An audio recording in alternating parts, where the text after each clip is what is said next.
saya mulai. Bismillahirrahmanirrahim. Assalamualaikum warahmatullahi wabarakatuh. Selamat siang dan selamat sore untuk mahasiswa yang mengambil mata kuliah teori belajar dan pembelajaran ya. Jadi tatap muka ketiga hari ini akan membahas prinsip pembelajaran dan penerapannya dalam pembelajaran di kelas ya. Oke, kita ke kontrak mata kuliah. Ini di tatap muka ketiga, ini sudah dialokasikan untuk membahas 12 prinsip pembelajaran yang disusun oleh Pak Atwi Suparman dan 9 peristiwa pembelajaran oleh Prof. Ganya dan penerapan prinsip dan peristiwa tersebut dalam pembelajaran secara konkret di kelas. Jadi tujuan pembelajarannya setelah mengikuti tatap muka ketiga, mahasiswa yang mengikuti mata kuliah teori belajar dan pembelajaran akan dapat mendeskripsikan 12 prinsip pembelajaran ya, yang disusun oleh Bapak Atwi Suparman, dapat mendeskripsikan 9 peristiwa pembelajaran disusun oleh Bapak Ganya, dan dapat menunjukkan atau menjelaskan atau bahkan mengimplementasikan prinsip dan peristiwa pembelajaran tersebut dalam pembelajaran nantinya di kelas ya. Referensinya literatur yang ada di material LMS UNJ untuk mata kuliah teori belajar dan pembelajaran. Di samping buku desain instruksional dan bukunya Bapak Ganya, itu saya lupa nama bukunya. Jadi kita masuk ke prinsip pembelajaran. Di minggu yang lalu tatap muka kedua sudah dibahas bagaimana motivasi itu dapat mempengaruhi hasil belajar. Waktu itu juga sudah dibahas implementasi bagaimana cara meningkatkan atau mengembangkan motivasi peserta didik atau learner dalam suatu kelas pembelajaran yang pasif ya. Nah, sekarang kita naik ke prinsip pembelajaran. Prinsip ini adalah pernyataan yang dapat menjelaskan mengapa suatu fenomena dapat terjadi. Jadi prinsip itu kumpulan-kumpulan pernyataan yang kemudian secara keseluruhan ini dapat menjelaskan mengapa suatu fenomena dapat terjadi di suatu tempat ya. Nah, kaitannya dengan pembelajaran, ini ada beberapa kata kunci dalam pembelajaran. Pembelajaran itu mempunyai tujuan, ya, ada tujuan pembelajarannya. Tentunya juga ada peserta didik atau learnernya, ada fasilitator. Ya, fasilitator ini dapat dapat secara fisik ada atau ada dalam sumber pembelajaran ya. Dan selain sumber ada media pembelajarannya, ada medianya, dan ini kunci yang terakhir adalah adanya interaksi. Ada interaksi antara learner dan fasilitator dan juga media atau sumber belajar dan juga lingkungan. Jadi secara umum ini saya simpulkan prinsip pembelajaran itu adalah pernyataan-pernyataan yang digunakan sebagai dasar untuk memastikan atau untuk dapat memastikan terjadinya interaksi belajar di suatu kelas ini dapat terjadi sehingga tujuan pembelajarannya tercapai. Ya, tercapai dengan cepat atau dengan kecepatan tertentu, atau ada percepatannya, itu masalah lain ya. Jadi interaksi pembelajaran ini antara fasilitator dengan peserta didik, ya, itu yang pertama. Peserta didik dengan peserta didik, jadi antar peserta didik itu juga ada interaksinya. Kemudian peserta didik dengan sumber belajar atau media pembelajarannya, dan yang terakhir peserta didik dengan lingkungan belajar. Ini kita bahas dulu prinsip pembelajaran yang disusun oleh Bapak Profesor Dr. Atwi Suparman. Ini dosen program S3 Teknologi Pendidikan pasca sarjana UNJ, merupakan guru besar FKIP dari UT. Bidang ilmunya adalah teknologi pendidikan dan beliau ini menulis buku desain interaksional. Sudah banyak edisinya, Anda bisa baca di internet ya, atau di buku-buku fisik ya. Jadi Bapak Atwi Suparman ini menyusun 12 prinsip pembelajaran. Pembelajaran ini dapat terjadi jika ada 12 prinsip ini terjadi juga gitu ya. Jadi teknologi instruksional dibangun atas dasar prinsip-prinsip yang diturunkan dari teori psikologi atau teori belajar dan data-data empiris hasil-hasil penelitian dalam kegiatan pembelajaran. Jadi teknologi pembelajaran ini dibangun dari dua ya, dari teori ya, ini teori tentu saja teori psikologi peserta didik, psikologi perkembangan dan sebagainya, ada teori belajar di sana, dan juga hasil-hasil empiris ya, hasil pengetahuan, hasil penelitian ya, hasil penelitian dari para peneliti terkait dengan pembelajaran. Jadi kemudian 12 prinsip pembelajaran ini dikembangkan mengacu ke Philbeck ya, untuk mengembangkan pembelajaran. Jadi prinsip-prinsip terdapat 12 prinsip yang digunakan dalam mengembangkan pembelajaran supaya tujuan pembelajaran tercapai. Ini mengacu ke Philbeck ya. Ini mungkin dosennya beliau ya,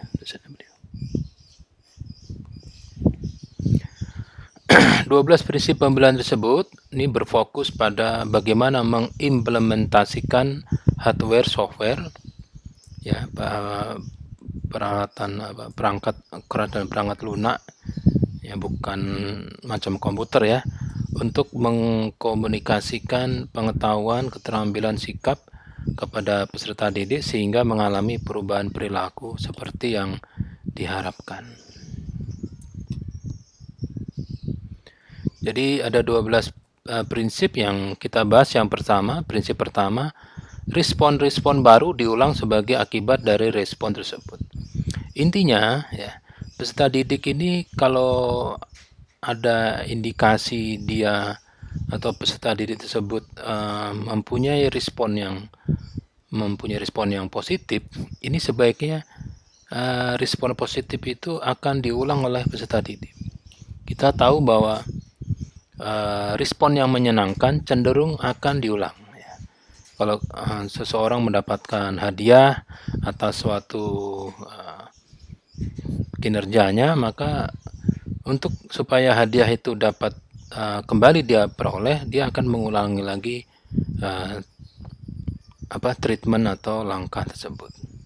Demikian juga kalau seseorang mendapatkan respon yang negatif ya, atau seseorang mengalami respon yang dianggap negatif. Nah, respon dianggap negatif itu akibat dari suatu treatment yang membuat dia merasa tidak suka, dan biasanya dia akan mengurangi atau menghindari respon tersebut.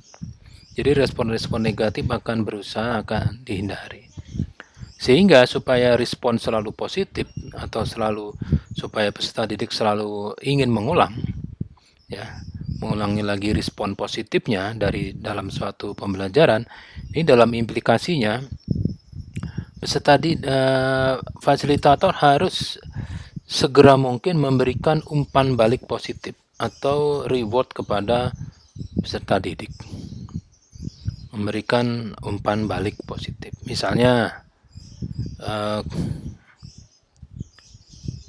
supaya kelasnya menjadi interaktif ya, di awal pembelajaran ini harus sering dilakukan. Misalnya disebut nama ya. Ada seorang peserta didik disebut namanya, dan akhirnya fasilitatornya menyampaikan bahwa nama seperti ini yang dia kenal biasanya dapat menyelesaikan tugas dengan kecepatan di atas rata-rata. Nah, ini seperti itu. Siapa yang duduk di depan ini akan diberikan reward. Ya, siapa yang duduk di belakang ini kalau mau ke depan itu juga akan dikasih reward. Jadi kalau peserta didiknya menyampaikan pertanyaan dikasih reward ya, seperti itulah. Jadi fasilitator harus mengkondisikan supaya peserta didik ini aktif dalam menyampaikan respon, dalam membuat respon, bukan duduk diam gitu. Nah, caranya bagaimana ya? Ya dikasih latihan ya, misalnya dilatih latihan. Misalnya di suatu kelas yang baru dimulai, untuk mengetahui pengetahuan prasyaratnya sudah dikuasai belum, ini bisa dilakukan pertanyaan, dites ya. Kasih latihan, coba ketua kelas ini coba menyampaikan apa sih yang disebut dengan sesuatu hal yang ini seharusnya sudah diketahui, sudah dipahami, atau sudah dikuasai di mata materi prasyarat. Kalau dia sudah bisa menjawab ya dikasih reward ya, dikasih reward.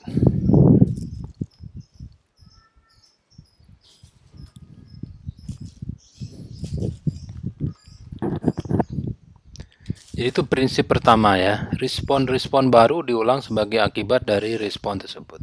Jadi supaya respon positif terus muncul, harus dilakukan pemberian umpan balik. Prinsip yang kedua, ini perilaku tidak hanya dikendalikan oleh akibat dari respon. Jadi perilaku dari peserta didik ini bukan hanya dikendalikan dari respon yang positif dan juga negatif, tapi juga di bawah pengaruh kondisi atau tanda-tanda yang terdapat dalam lingkungan peserta didik. Jadi lingkungan peserta didik itu misalnya di mana? Kalau kita ada pembelajaran di kelas, nah di kelas itu harus itu ada tanda-tandanya gitu ya. Jadi kalau belajar di suatu kelas yang lingkungannya tidak aman, nah itu menjadi respon negatif buat dia gitu. Jadi ada tulisan yang tidak membangkitkan motivasi, ada gambar-gambar yang menyeramkan. Jadi terus fasilitatornya mukanya jutek ya. Terus perilaku peserta didik yang lain juga kurang membangkitkan motivasi. Ini akan mengendalikan respon ya. Jadi responnya yang tadinya positif menjadi hilang atau turun. Jadi implikasinya dalam pembelajaran di kelas ini supaya fokus lagi adalah fasilitator harus menyatakan tujuan pembelajaran secara jelas di awal pembelajaran, sehingga learnernya atau peserta didiknya dapat lebih termotivasi ya. Anda pasti ingat ya, kalau naik pesawat atau naik apapun itu di awal sebelum berangkat pasti akan disampaikan bahwa selamat datang di penerbangan CT berapa begitu dari Jakarta ke Pangkal Pinang ya, penerbangan akan dilakukan selama sekian menit ya, sekian menit. Nah, tujuan pembelajaran yang disampaikan ini harus terukur ya, harus terukur. Jadi dapat diukur oleh peserta didiknya itu. Berisi pengetahuannya sampai mana yang nanti akan diperoleh, keterampilannya sampai mana, perilakunya sampai mana. Ya kan, penerbangan ini akan menempuh sekian kilometer, ketinggian jelajah sekian, kecepatan sekian. Jadi kita nanti sampai di misalnya Pangkal Pinang pada jam sekian. Jadi kita akan sampai di sana sebelum makan siang misalnya. Itu kan terukur ya. Nah, gunakan metode atau media ya yang tepat yang dapat membangkitkan motivasi. Ya, itu prinsip kedua supaya respon-respon yang tadi sudah positif muncul di lingkungan pembelajaran, di peserta didik sudah menghasilkan respon yang positif, ini diperkuat oleh lingkungan ya, kondisi-kondisi atau tanda-tanda yang di lingkungan. Kalau ada musik ya, musik yang menguatkan. Kalau ada gambar poster, poster yang menguatkan. Kalau ada warna kelas ya, warna tembok juga, temboknya menguatkan, lampu ya, atau suara-suara lingkungan ini harus menguatkan. Itu prinsip kedua.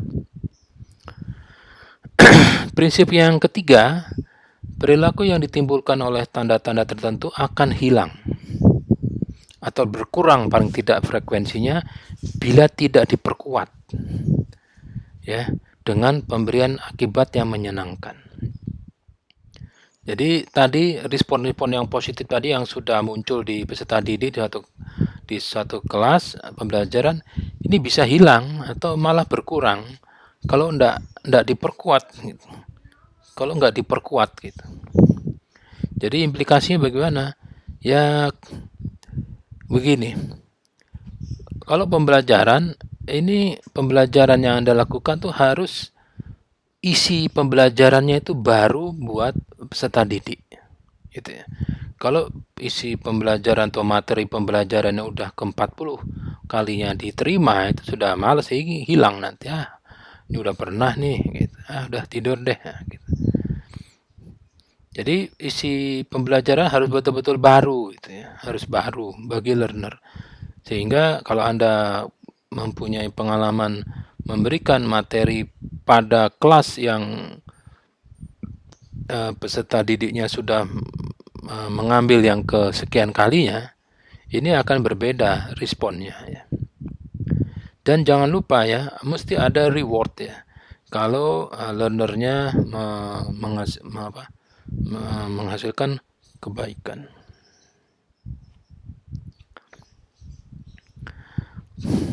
Jadi pokok-pokok bahasan yang disebut isi pembelajaran baru ini bagaimana supaya memang harus baru ya. Baru buat peserta didik ya harus dirancang ya. Pokok bahasan yang diberikan ini harus dirancang menggunakan proses identifikasi kebutuhan pembelajaran. Jadi jenis pengetahuan, keterampilan, dan sikap yang memang benar-benar diperlukan oleh peserta didik ini ditemukan dari proses assessment ya, sebelumnya. Jadi kalau mau melakukan pembelajaran itu jangan langsung pembelajaran ya, dipelajari dulu peserta didiknya gitu, sampai mana mereka. Misalnya yang akan diberikan 1 sampai 10, ternyata 1 sampai 4 mereka sudah dapat ya. Jadi Anda tinggal melanjutkan 5 sampai 10. Begitu ya. Dan untuk mengetahui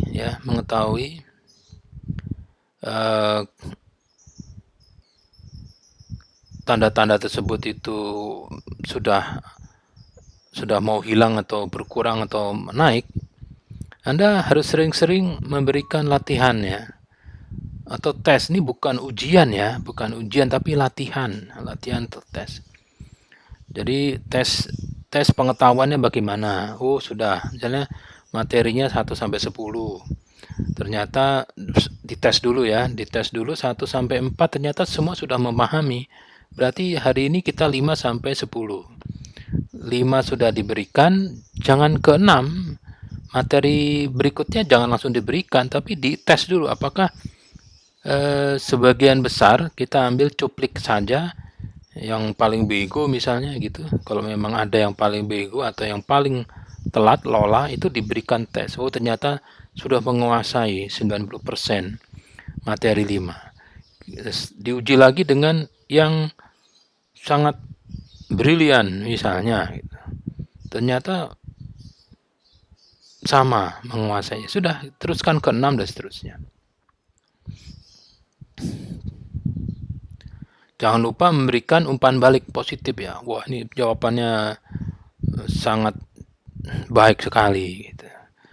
Oh, ini jawabannya belum pernah saya dengar selama saya mengajar di kerajaan ini gitu. Jadi membuat motivasi mereka itu menjadi tinggi. Dan jangan lupa bahwa informasi ya, ini konfirmasi positif bahwa mereka telah menyelesaikan itu diberikan kepada mereka gitu. Jadi setelah dia lakukan ujian, Anda bilang, teman-teman, ini ternyata dari 10 materi yang hari ini diberikan, yang seharusnya diberikan, ini 1 sampai 6 ternyata Anda semua sudah menguasai dengan baik. Ya, saya ucapkan sukses selamat ini karena di kelas lain ini materi harus diberikan selama sekian hari gitu. Jadi sisanya kita tinggal 4 materi. Nah, seterusnya. Itu prinsip ketiga. Prinsip keempat, pelajaran yang berbentuk respon terhadap tanda-tanda yang terbatas akan ditransfer ke situasi lain yang terbatas. Jadi kalau Anda pernah lihat kodok ya atau katak itu kalau di dunia, di lingkungan yang alam yang bebas itu kan lompatnya katakanlah 1 meter ya. Jadi begitu katak dimasukkan ke kotak yang tinggi kotaknya itu 10 cm, dia akan lompat juga gitu ya. Setelah berapa hari di kotak yang tingginya hanya 10 cm, terus dilepas ke alam yang bebas, dia tetap lompat juga, hanya lompatnya tidak lebih tinggi dari 10 cm. Nah, gitu ya. Jadi hati-hati gitu ya. Kalau dikungkung di suatu tempat keterbatasan ya, di situ nanti dia maksimumnya. Jadi implikasinya Anda sebagai fasilitator ini harus mengkondisikan kegiatan belajarnya ini untuk melibatkan pembelajaran Anda itu seperti kehidupan nyata.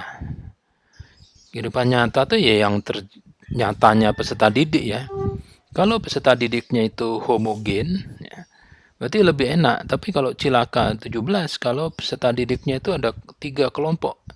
Heterogen, kelompok A, B, C. Nah, sedangkan kelompok A, B, C ini lingkungannya berbeda-beda. Nah, ini Anda harus memberikan contoh. Ya. Memberikan contoh penerapan pengetahuan yang baru nanti, yang akan dikuasai, keterampilan yang akan dikuasai, dan perilaku yang akan dikuasai di dalam contoh sehari-hari di 3 lingkungan tersebut gitu. Jadi kalau Anda tidak paham ya, tidak tahu karena nggak jelas Pak ini peserta didiknya sulit bicara. Ya udah, berarti gimana caranya supaya prinsip keempat bisa terimplementasikan dengan baik ya? Kasih banyak variasi ya, variasi. Banyak contoh ya, variasi. Jadi Anda pakai contoh-contoh dalam menyelesaikan masalah ya. Masalah hidup kan banyak tuh ya. Banyak jalan menuju landed TVS ya. Banyak jalan ke misalnya kemana, ke Blok M atau Kampus C, Arion, banyak cara. Nah, semua cara dilakukan itu, lintasan-lintasannya dilakukan. Nah, kalau banyak lintasan yang dilakukan atau banyak cara atau pola berpikir yang dicontohkan dalam mentransfer pengetahuan, keterampilan sikap, ini nanti diharapkan peserta didikan juga akan tidak terkungkung dengan satu variasi. Misalnya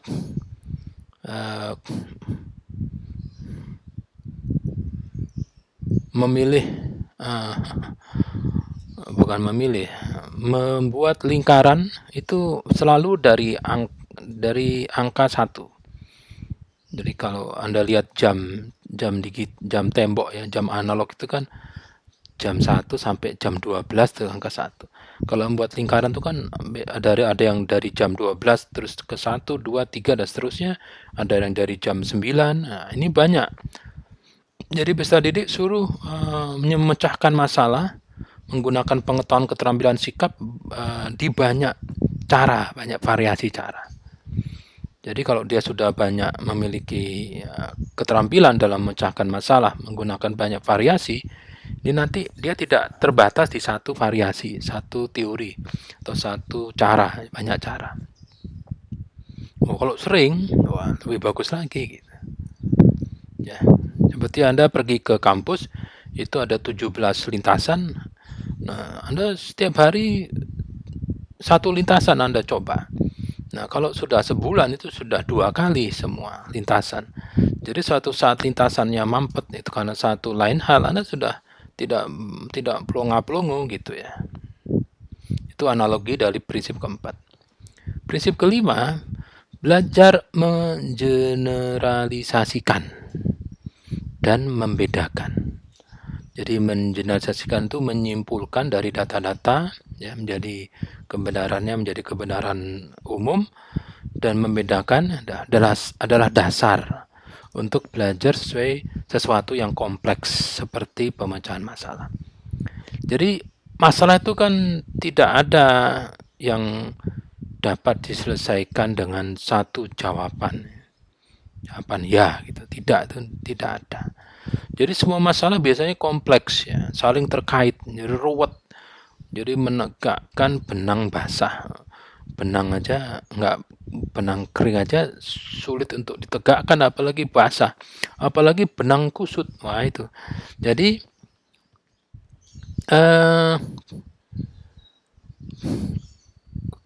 kalau peserta didik ini melihat pembelajaran atau materi pembelajaran sebagai sesuatu yang kompleks, nah ini jadi masalah gitu. Oh, ini contohnya apa ya kayak gini. Nah, jadi implikasinya saat Anda melakukan pembelajaran di kelas ya, uraikan pembelajaran yang Anda lakukan ini dengan cara memberikan contoh-contoh yang konkret. Jangan teori tok gitu. Atau memberikan contoh dan juga non contoh gitu. Jadi misalnya kegiatan yang disebut baik itu misalnya membantu seseorang menyeberang dan lain-lain. Nanti yang tidak baik gimana? Tidak membantu seseorang menyeberang, ya enggak. Menghalang-halangi seseorang untuk menyeberang gitu misalnya gitu. Jadi harus ada non contohnya. Sebab kenapa non contoh atau contoh negatif itu kadang diperlukan gitu. Karena jangan-jangan peserta didik itu nggak ngerti kalau itu adalah contoh yang tidak baik atau non contoh. Gitu loh ya. Jadi kalau Anda mempunyai materi yang kompleks, itu Anda harus analogikan dengan sesuatu yang konkret ya, yang konkret. Contohnya apa gitu ya. Disebutkan contohnya apa gitu.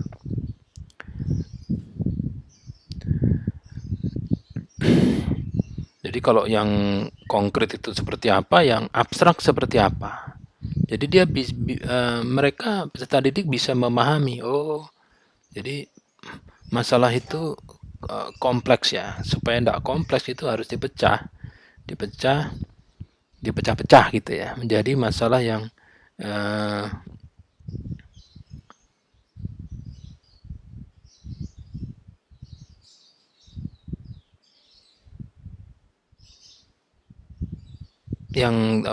yang dapat diterima ya, tidak abstrak. Jadi intinya kalau di LMS itu prinsip kelima ini ya hanya kalau dalam pembelajaran ini berikan contoh dan juga berikan yang bukan contohnya, contoh positif, contoh negatif, atau non contoh. Kalau dalam buku desain instruksional itu lebih ini lagi ya, lebih detail lagi gitu. Prinsip keenam, status mental learner untuk menghadapi pelajaran akan mempengaruhi perhatian dan ketekunan learner selama proses pembelajaran. Jadi status mentalnya peserta didik ini loh, ini akan mempengaruhi dalam menghadapi pembelajaran.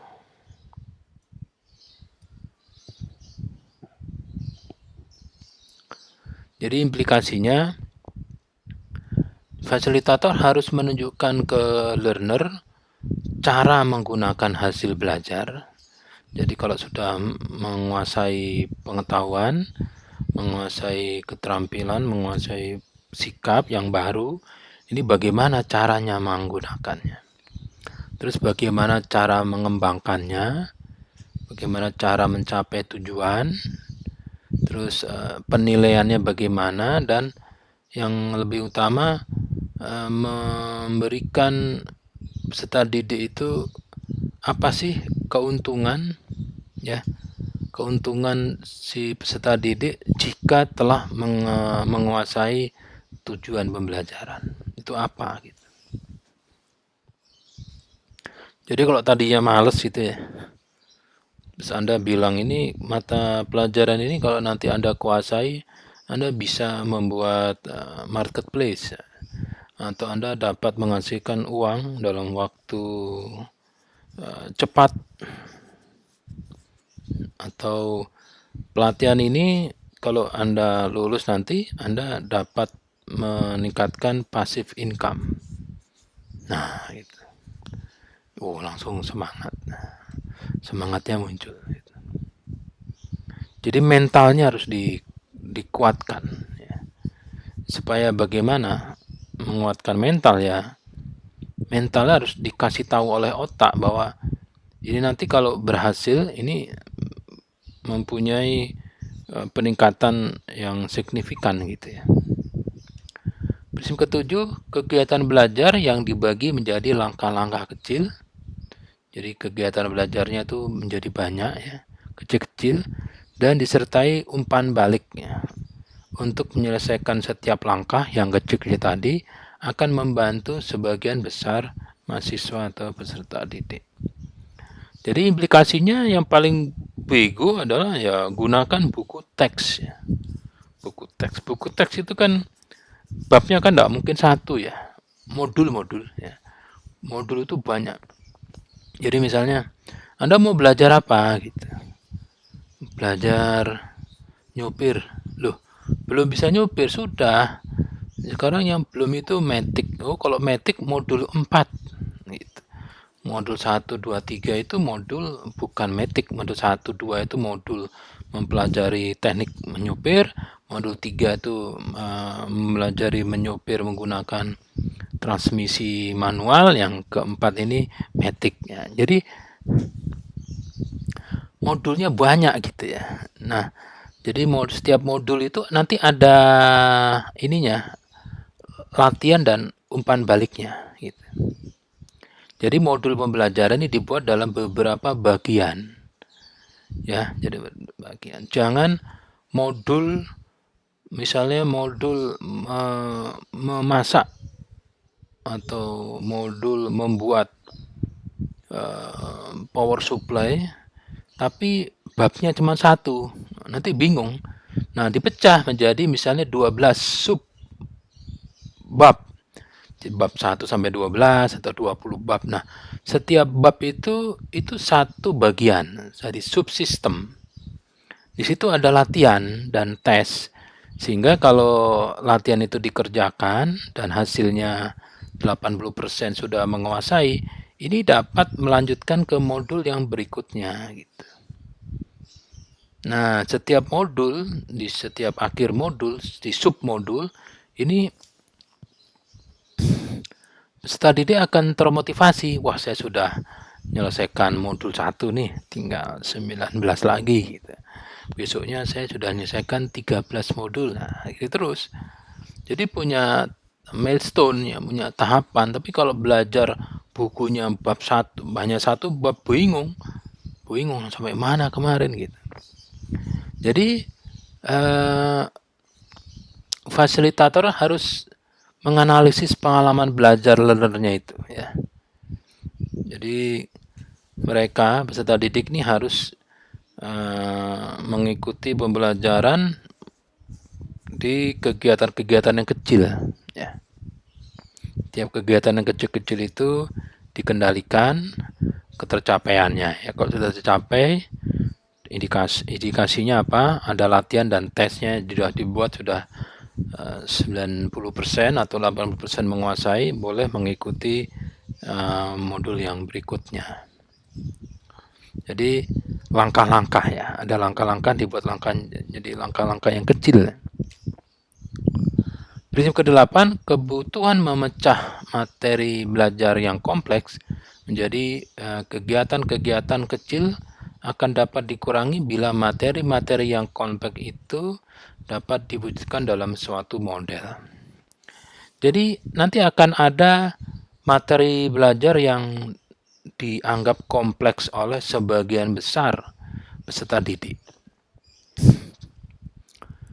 Nah, kalau itu dibiarkan oleh fasilitator menjadi tetap kompleks, ya sudah, interaksi belajarnya akan hilang. Nah, supaya interaksi belajarnya meningkat, Anda sebagai fasilitator harus memodelkan materi yang kompleks itu menjadi suatu materi yang dapat dimengerti. Nah, gitu. Analoginya lah. Implikasinya ya, yang kompleks-kompleks itu dianalogikan dalam suatu media atau model yang menggambarkan materi yang kompleks. Misalnya ada pemodelan ya. Ini loh pembangkit listrik tenaga air, itu nanti ada air, ada sungai, ada mekanisme turbin. Wah, bingung. Tadinya melongo. Nah, tapi kalau Anda membuat suatu pemodelan sistem pembangkit listrik tenaga air, mikrohidro, gitu. Atau kita akan membentuk watak masyarakat Jatinegara kaum supaya mempunyai watak Pancasila sejati. Wah, bingung. Watak Pancasila sejati itu yang kayak apa gitu. Oh, ternyata dikasih film. Oh gitu tuh. Nah, ya. Ini prinsip ke-8. Jadi intinya membuat model. Kalau Anda sial ya, ketempuhan mengajar materi yang kompleks. Tapi kalau enggak pernah ngajar yang kompleks, ya sudah, nggak perlu bikin model ya, gitu. Makanya ada dosen yang enggak mau ngajar mata kuliah yang kompleks, ada banyak. Prinsip ke-9, keterampilan tingkat tinggi seperti keterampilan memecahkan masalah adalah perilaku kompleks yang terbentuk dari komposisi keterampilan dasar yang lebih sederhana. Jadi high order thinking ya, keterampilan tingkat tinggi, keterampilan yang tinggi. Kayak apa sih? Memecahkan masalah. Masalah itu kan kompleks ya. Disebut kompleks karena memerlukan semua pengetahuan, keterampilan, sikap yang Anda miliki. Ini adalah perilaku yang kompleks ya. Jadi ya, selain juga ada pemodelan ya, supaya peserta didiknya ini dapat mempunyai keterampilan dalam memecahkan masalah, problem solving, ini fasilitator harus memberikan tujuan pembelajaran ya, di awal, tetapi tujuan pembelajaran ini harus bersifat operasional. Gitu. Operasional itu langkah-langkahnya jelas, tidak ada ambigu dan terukur gitu. Ya. Sehingga kalau ada satu, misalnya tujuan pembelajaran satu gitu, ini dibagi menjadi 10 langkah operasional. Ya. Jadi nanti lebih khusus. Biasanya menggunakan pemodelan ya, yang didesain sesuai dengan tujuan pembelajaran untuk dapat menggambarkan secara jelas komponen-komponen dalam kompleks tersebut. Jadi misalnya Kalau Anda memberikan cara pemahaman materi bagaimana memecahkan masalah power supply mati gitu ya, atau lampu mati, ini harus dibuat suatu langkah-langkah operasional. Yang disebut mati itu apa gitu ya. Misalnya lampu mati. Nah ini jangan buru-buru bilang lampunya rusak ya. Coba diperiksa apakah listriknya ada. Listriknya ada. Oke. Coba apakah lampunya telah dihubungkan ke sumber listrik yang benar. Nah, kalau sudah benar, tidak nyala, nah baru. Ini suatu kesimpulan bahwa yang rusak adalah lampunya. Nah, lampunya baru itu dibuka ya, dibuka. Di dalam lampu itu ada sistem yang lain lagi. Jadi harus ada komponen-komponen yang membentuk lampu itu harus disebutkan gitu dalam operasional. Nanti kalau di karena bidang ilmunya lain, saya tidak paham ini bagaimana pemodelannya gitu. Ya. Prinsip ke-10, belajar cenderung menjadi cepat dan efisien serta menyenangkan bila mahasiswa diberi informasi bahwa ia menjadi lebih mampu dalam keterampilan memecahkan masalah. Jadi implikasinya dalam pembelajaran ya, kalau membahas materi itu ya, kan tadi materi sudah dipecah menjadi beberapa materi ya. Nah, materi itu disusun itu dari yang rendah sampai yang tinggi, atau materi yang mudah dimengerti sampai materi yang lebih kompleks ya, itu materi yang sederhana sampai yang lebih kompleks. Nah, materi yang sederhana ini harus dikuasai lebih dulu untuk dapat mempelajari materi yang lebih kompleks dan seterusnya. Dan kemajuan hasil belajar bahwa peserta didik telah selesai mempelajari materi sederhana 1, ini diinformasikan gitu ya. Jadi nanti lebih cepat membuat peserta didiknya, wah saya sudah selesai 1, setelah ini 2 gitu. Nah, supaya tahu bahwa sudah sampai atau belum ya, lakukan tes formatif di setiap materi yang telah selesai. Jangan lupa lakukan umpan balik positif ya. Prinsip ke-11, perkembangan dan kecepatan belajar mahasiswa bervariasi. Ada yang maju dengan cepat dan ada yang lebih lambat. Nah, untuk mempelajari suatu materi yang baru, itu materi yang baru tersebut harus atau ada pengetahuan awal sebelumnya ya. Jadi pengetahuan awal sebelumnya. Jadi pengetahuan awal ini diperlukan untuk dapat mempelajari suatu materi yang baru. Kalau materi pengetahuan awal ini benar-benar sangat diperlukan, ini akan menjadi pengetahuan prasyarat. Nah, pengetahuan prasyarat ini mempengaruhi kecepatan belajar peserta didik. Jadi penting ya fasilitator mempelajari pengetahuan prasyarat apa saja yang harus dimiliki oleh peserta didik sebelum mengikuti suatu materi. Itu ya. Nah, pengetahuan prasyarat ini dianggap sudah dikuasai jika pengetahuan keterampilan dan sikapnya ini atas suatu pengetahuan materi pembelajaran yang sebelumnya sudah dikuasai 80% atau lebih. Gitu loh. Jadi disebut pengetahuan prasyarat sudah dikuasai oleh peserta didik jika peserta didik telah menguasai pengetahuan keterampilan dan sikap dari pengetahuan prasyarat tersebut levelnya sampai 80% atau lebih. Kalau tidak 80% jangan. Jadi artinya apa? Kalau materi itu dibagi menjadi 10 sub materi, materi 1 ini disebut sudah bisa dikuasai jika pengetahuan keterampilan sikapnya sudah dikuasai sampai minimal 80%. Kalau sudah, ya boleh mengikuti materi yang kedua. Dan materi kedua juga gitu, setelah diuji, dilakukan tes formatif, ini minimal pengetahuan tingkat pemahaman pengetahuan keterampilan sikapnya harus minimal 80% untuk bisa dianggap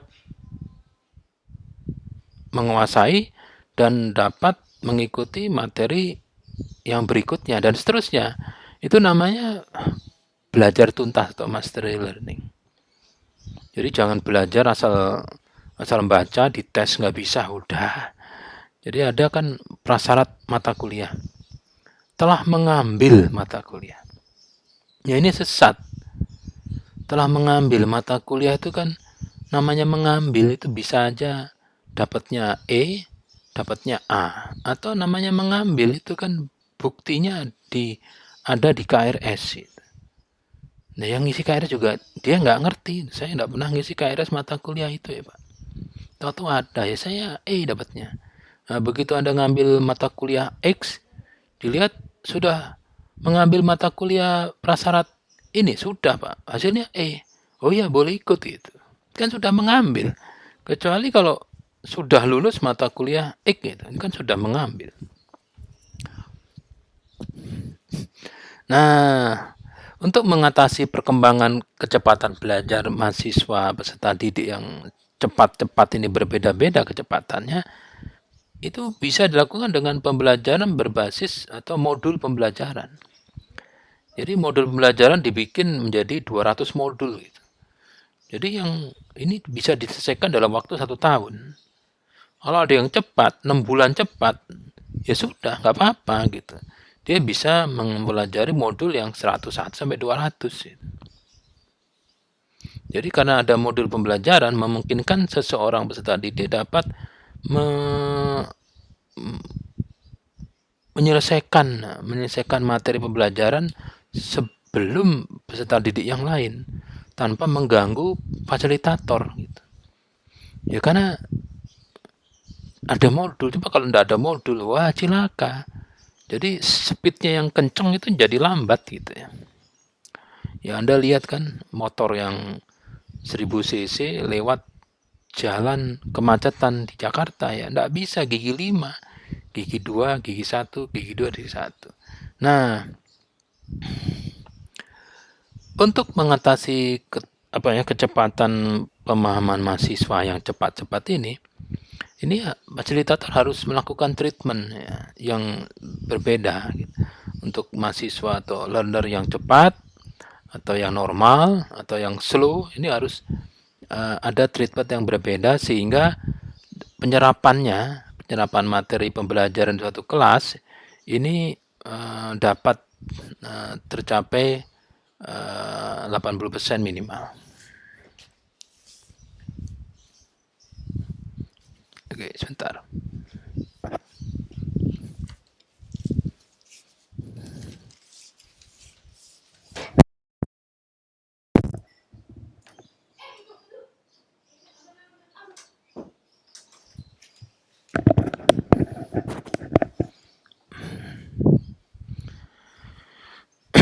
Prinsip yang ke-12, dengan persiapan, mahasiswa dapat mengembangkan kemampuan mengorganisasikan kegiatan belajar sendiri dan menimbulkan umpan balik bagi dirinya untuk membuat respon yang benar.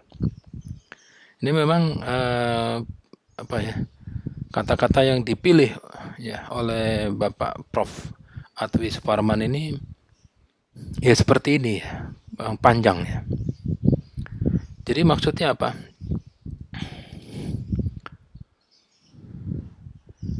Fasilitator itu harus dapat membangkitkan kemampuan peserta didik untuk dapat mengorganisasikan kegiatan belajar sendiri.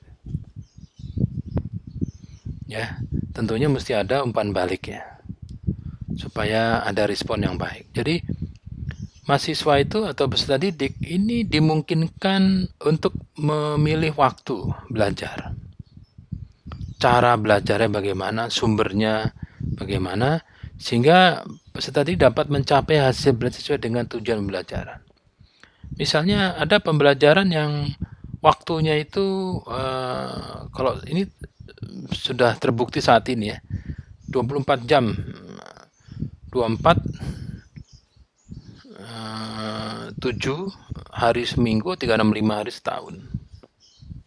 Ini bebas, mahasiswa kapan saja kan. Posisi mahasiswa itu kita tidak tahu ya di mana, di bagian belahan dunia yang mana gitu. Waktunya akan beda. Waktunya saya mau belajar siang Pak, sudah tersedia itu di LMS. Caranya ya itu ada. Mau lihat video, mau interaktif atau membaca modul itu ada semua. Dan kalau masih nggak percaya, sumber-sumber belajarnya ada, silahkan dibikin sendiri. Nah, sehingga mahasiswa akan mendapatkan dapat mengorganisasikan ya, keperluan-keperluan yang menurut dia itu sesuai gitu. Nah, supaya dapat memfasilitasi tersebut, ini fasilitator harus membuat tugas-tugas yang ada petunjuknya ya. Jadi tugas-tugas itu ada petunjuk bagaimana menyelesaikan tugasnya di akhir beberapa atau banyaknya modul atau submodul. Sehingga kalau berbentuk modul dan setiap modul itu ada tugas yang harus diselesaikan, itu peserta didik bisa lihat, tugas satunya kayak begini nih, berarti saya harus begini gitu. Nah setelah selesai beres, dia lihat tugas kedua, belum mengerjakan, lihat tugas ketiga, tugas ketiga kok seperti ini arahnya. Nah dia merubah mengorganisasi belajar dia gitu. Ini mengarah ke kegiatan mandiri ya,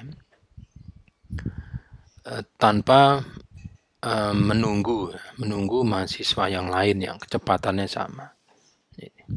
Jadi sudah saya sampaikan ini 12 prinsip ya, 12 prinsip pembelajaran yang disusun oleh Prof. Atwi Suparman. Yang berikutnya adalah Robert Gagne, Profesor Dr. Robert M. Gagne. Ini bukan penemu ya, founder teori pembelajaran konstruktivisme ya. Jadi mengkonstruksikan pengetahuan baru itu Gagne. Ini adalah profesor di bidang psikologi pendidikan, bekerja untuk tentara angkatan udara di Amerika. Ini menulis banyak buku, diantaranya yang menjadi bestseller atau legend sampai saat ini adalah The Conditioning of Learning, pengkondisian pembelajaran. Jadi pembelajaran itu ternyata harus dikondisikan gitu ya. Nah, di Condition of Learning ini membahas 9 peristiwa pembelajaran. Jadi 9 peristiwa pembelajaran ini harus dirancang oleh fasilitator untuk membantu proses belajar yang ada dalam diri ya, mengorganisasikan mindsetnya peserta didik ya.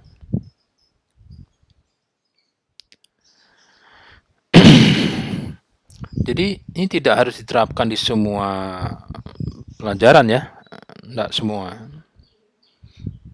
sebagian.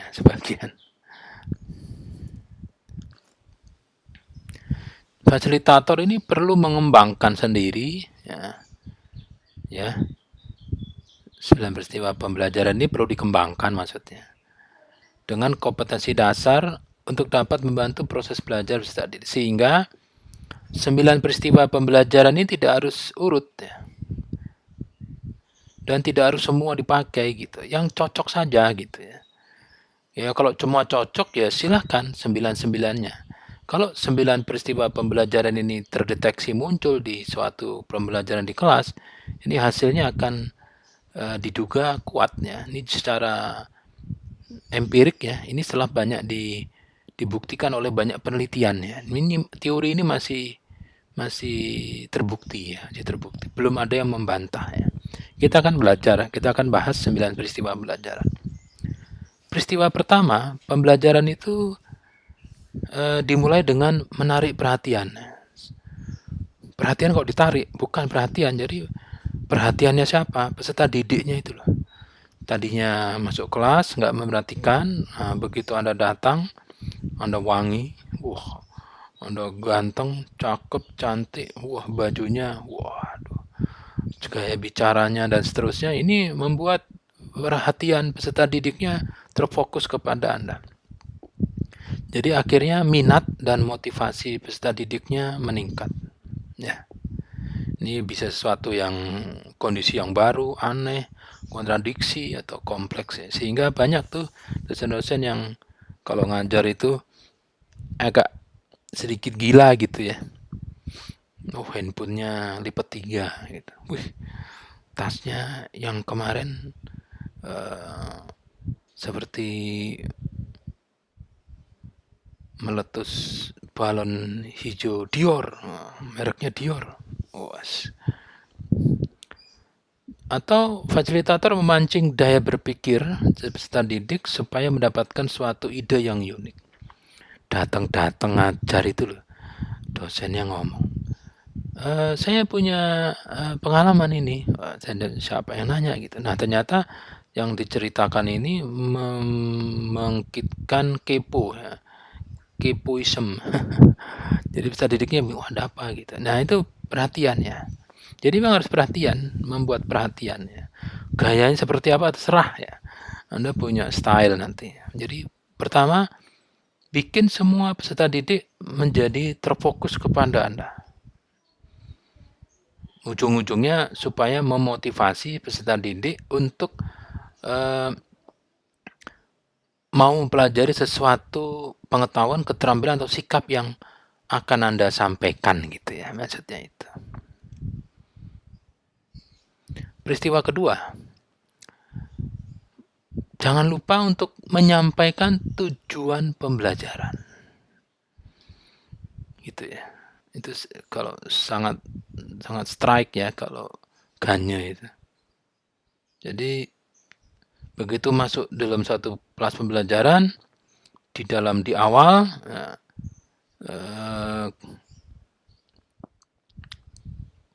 tujuan pembelajaran itu disampaikan. Bahwa hari ini kita akan mempelajari sistem A dan B. Jadi kalau Anda setelah menguasai sistem A dan B, Anda akan mempunyai pengetahuan terkait dengan bla bla bla, Anda mempunyai keterampilan untuk membuat bla bla bla, dan mempunyai perilaku yang bla bla bla. Jelas itu, clear. Jadi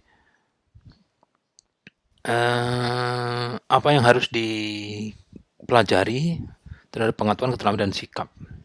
Jadi jelas, peserta didiknya tahu hari ini saya mempelajari ini. Itu ya.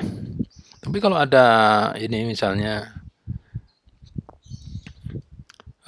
Super Mario Teguh itu kalau mau memberikan wejangan itu Anda pernah ikut apa enggak? Nah, itu apakah tujuan pembelajaran yang disampaikan? Ya kalau biasanya disampaikan ya, disampaikan. Jadi jangan lupa ya, menyampaikan tujuan pembelajaran. Atau kalau Anda ketemu dengan Pak Lurah, ketemu dengan Pak RT, sampaikan itu tujuan Anda ke situ. Ya, kalau Anda mau pergi ke suatu tempat, sampaikan tujuannya. Saya berniat ini. Nah, itu sudah disampaikan secara clear oleh Ganye. Peristiwa ketiga,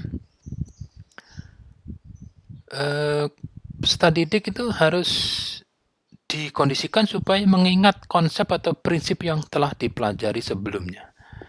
Simulating recalling, ada recalling, jadi mengingat. Jadi sebelum melakukan pembelajaran, fasilitator harus membawa peserta didik untuk mengingat ke pembelajaran yang lalu atau sebelumnya. Sampai di mana kemarin gitu. Ya, pakai pertanyaan aja. Coba itu kemarin sampai mana kita kemarin? Sampai sini Pak. Oh bukan Pak. Oh bukan sampai sini. Nah itu gue heran sendiri-sendiri. Tapi itu akan membangkitkan keingintahuan, akan akhirnya oh iya Pak sampai sini Pak. Coba itu min notulen pembelajarannya sampai definisi keempat Pak. Oh, oke kita teruskan.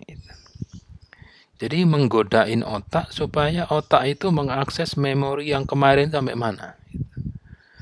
Sehingga kalau Anda melakukan pembelajaran, mengakhiri pembelajaran, Anda harus kunci pembelajaran itu di suatu kesimpulan, dikunci. Oke, hari ini sampai sini saja, nanti kita selanjutkan minggu depan. Nah, dengan menyampaikan kata seperti itu, seperti memasukkan kata kunci hari itu ke long term memory, supaya nanti bisa di recalling lagi, dia jadi recall. Nah, akibatnya setelah mengakhiri suatu materi, fasilitator harus mengulang atau mereview pelajaran yang sudah dipelajari. Ya. Jadi kesimpulannya hari ini adalah kita sampai mana gitu ya. Jadi setelah mengingat materi yang sebelumnya, setelah itu menyampaikan materi, jangan lupa menyimpulkan supaya kesimpulan itu diingat. Dan nanti akan dilanjutkan di pertemuan berikutnya. Peristiwa keempat, menyampaikan materi. Nah, setelah tadi diingat materi sebelumnya, ya baru ya sudah pasti semua sudah ingat sampai di mana. Nah, sekarang baru materi pelajarannya. Jadi menyampaikan materi pelajaran telah direncanakan. Jangan seharusnya sekarang tatap muka ketiga ini bahas definisi keempat, tapi Anda malah definisi ke-9. Itu tidak boleh. Harus yang urut.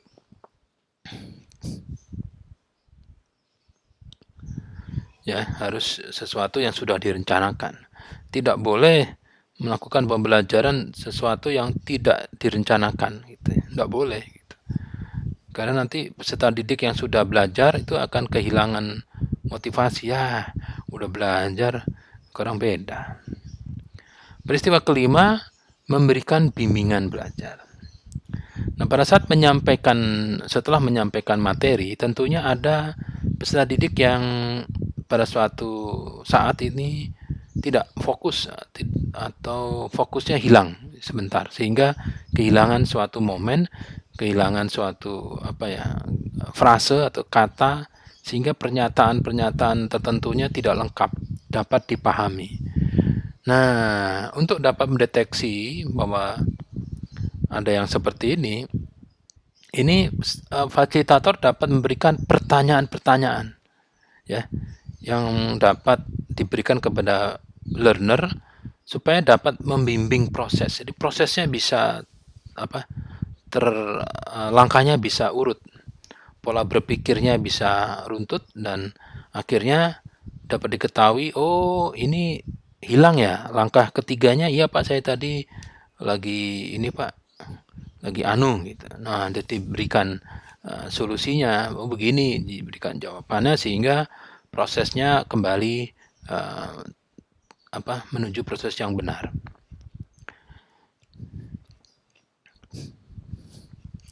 Jadi ada bimbingan lah. Jangan dibiarkan ya. Jadi peserta didik itu harus dibimbing. Gitu. Misalnya ada langkahnya ada 9 ya. Langkah 1 sudah benar semua, setelah itu langkah 2 dan seterusnya. Gitu. Langkah-langkah itu harus dipastikan terjadi gitu. Ya. Jadi misalnya kalau Anda melakukan project based learning dalam suatu pembelajaran itu ada 6 langkah, ya pastikan langkah 1 itu semua sudah melaksanakan gitu. Jangan tahu-tahu kalau lanjutkan langkah kedua padahal ada beberapa yang masih langkah 1-nya belum sempurna dan seterusnya gitu. Peristiwa ke-6, memperoleh kinerja atau penampilan peserta didik. Jadi setelah bimbingan dilakukan, fasilitator harus menyuruh peserta didik untuk menunjukkan sampai di mana dia menguasai materi. Gitu ya. Jadi misalnya materi 1 Anda terangkan, Anda sampaikan di dalam diskusi 10 menit, setelah itu kira-kira sampai mana nih paham? Ditanya, ya tanya aja gitu. Coba kamu ke depan jelaskan jawaban Anda gitu ya. Atau kalau ada hasil belajar yang dapat dicapai, ya bisa terlihat ya terlihat hasil belajarnya bagaimana gitu, tingkatannya gitu ya. Tingkatannya apakah sudah sesuai dengan yang diharapkan atau bagaimana.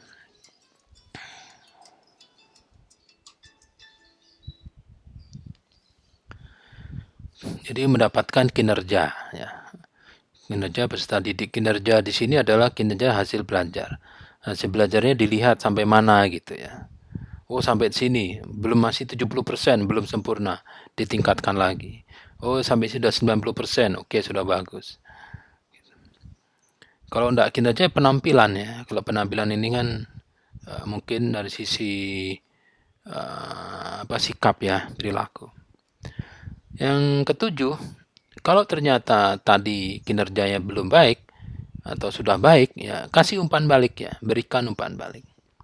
Jadi fasilitator memberitahukan seberapa jauh ketepatan unjuk kerja peserta didik.